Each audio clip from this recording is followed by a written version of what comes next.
Hello, hi, welcome to the Lipstick Chat. We are back with a quick update of my brother's keeper. This was the day where my mchunu was laid to rest and it did not go well.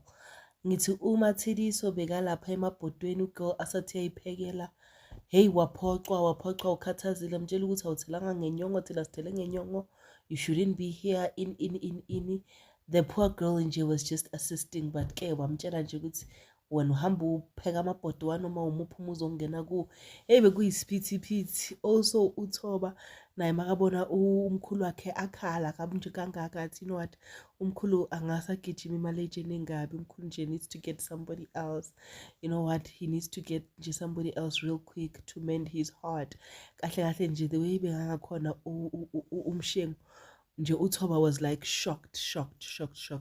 But ke wangcwatshwa ke uNcubeko came, showed up and attended the funeral and was there fully, even though he thought ukuthi umshengu uzomxosha, but I saw him seated there and I believe ukuthi at some point umshengu umbonile, but he did not xosha him. So uGuy got settled lapho, but ke mabantwana bakhona mabayosha amabili amathathu. uNqubeko could not stand and say anything based on the situation right now. Hayi wangcwatshwa ke uMamchunu, kwaba yileyo sad moment leyo.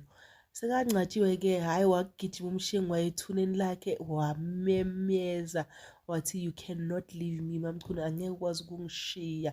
At this point umshengu nje you can see ukuthi he's lost, he's in pieces, his world is in shambles, like everything is not going okay.